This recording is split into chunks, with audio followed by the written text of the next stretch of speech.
What is going on, everyone, and welcome back to the channel. I am your average Redditor, and today we're going to be looking at r/EntitledParents. Before we get into the stories, subscribe with notifications on for daily Reddit content, and chat to me right now on my Discord server. Right, let's get into these crazy posts. EM tries to kill my dog, pulls out a knife. Son saves me. One thing I want to specify before this woman didn't want to take my dog for her own son, but rather just for the sake of killing him. This happened about 2 years ago, and I couldn't post it because of the rules of this subreddit. So EM is entitled Mum, and S is her son, the good guy. My dog's name is Ozzy. He was 2 years old at the time. He's a schnoodle with white fur. Because he's part schnauzer, he can be very aggressive, but also very playful. I was walking Ozzy after he'd eaten. It had snowed last night and it was still pretty cold. We were walking on the sidewalk when I see a woman who looked to be in her late 20s and a boy who I assumed was her son, who looked to be about 9. I pulled Ozzy's leash into the street to avoid them because I thought that he would try to jump on them. As I said, he gets very excited, especially around new people. EM. Excuse me? Yes? Why did you just do that? Do what? Walk across the street to avoid us? Oh, my dog is kind of aggressive and I didn't want him to jump on you. Wait. Your dog attacks people? What the hell is wrong with you? This lady took it from 0 to 100 real quick. Her tone of voice made it clear she thought I was the devil himself. Her son just looked at her with a confused look. Mum, relax, it's just a dog. No, I'm not gonna relax. This effing psycho is walking an attack dog in public. He's not violent, his breed just makes him excited around people. That's a lie! No dogs are just naturally aggressive, they're trained to be. I bet that's what you're doing right now. Lady, what the hell? I've had him for 1.5 years, he's never attacked anyone. Shut the F up now, you stupid little idiot. You're a menace to this neighbourhood and you shouldn't even be allowed to have this dog. Give him to me now, I'm putting this creature down. I had already made it to the sidewalk on the other side of the street when she started to approach me. Mum, stop! Don't you get it? You could have been killed! This woman looked to be about 5'5" and not too muscular. I was 14 and about 5'8" at the time. I'm not massive, but I had some strength. Back the F up now unless you want to get hurt. Did you just threaten me? Oh, that is it. You are effing done now. I quickly hook Ozzy's leash into a tree branch to keep him out of this and I face off against her. If you give me the dog now, I won't press charges for assault.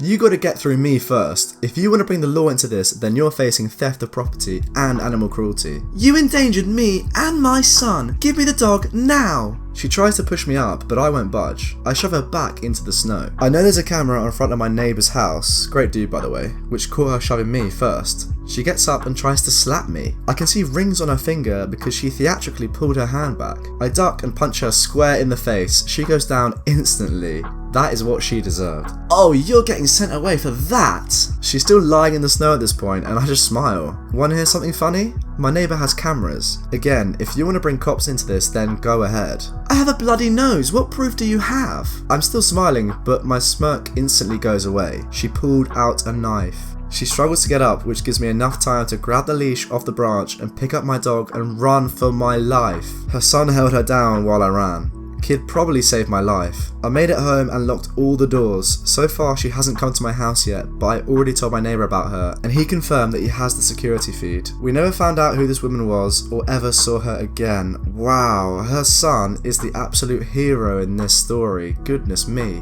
Fair play to him for controlling his mother, who sounds like an absolute psychopath. I have a baby on the conveyor belt, for God's sake. So here is our cast. ED entitled Dad, young male. EM entitled Mother, young female. EB entitled Baby. And me, the cashier, 16 years old. This happened a month or so ago. I was working at a store as a cashier. The conveyor belt, where customers put their items on, is automatic and stops running if something is in front of a sensor. This is probably at all stores, I don't know. It was around 6:30 PM and my shift ended in 30 minutes, so I was pretty tired and just wanted to go home. ED comes up to the conveyor belt and begins putting EB on the conveyor belt. I didn't see this because I was talking with another customer. I took the divider on the conveyor belt away, which made the conveyor belt start running, and the ED takes another divider and slams it down in front of the sensor and yells at me, "There's a reason I put it there. I have a baby on the conveyor belt, for God's sake." I was in shock because as much as some people are arseholes to the cashiers, I've never been yelled at. I was so confused why the hell you would put a baby on a conveyor belt. If EM could hold the baby? EM had just stood on the other end of the conveyor belt waiting for the items. The ED had encircled the EB in items, but I couldn't get the items to scan them because I couldn't reach. ED takes the last few items and puts them close to me so I could actually scan them. Mind you, I had waited a minute or so while other customers were behind the ED. When ED was done putting items on the conveyor belt, he put EB on the railing of the conveyor belt, the metal part, so that items wouldn't fall down on the floor, while he was using the credit card reader. I was quiet the entire time that ED was in the store. I couldn't really talk because I was so confused. I was using all my brain power on trying to find a reason for him putting the baby on the moving conveyor belt. At least the baby didn't get hurt. This is one of the most ridiculous entitled parent stories I've ever heard. What sane parent would put their baby on the conveyor belt at the shops? It just makes no sense. Anyway, that brings us to the end of the episode. I hope you enjoyed r/entitled parents. If you did, like and subscribe for more daily content.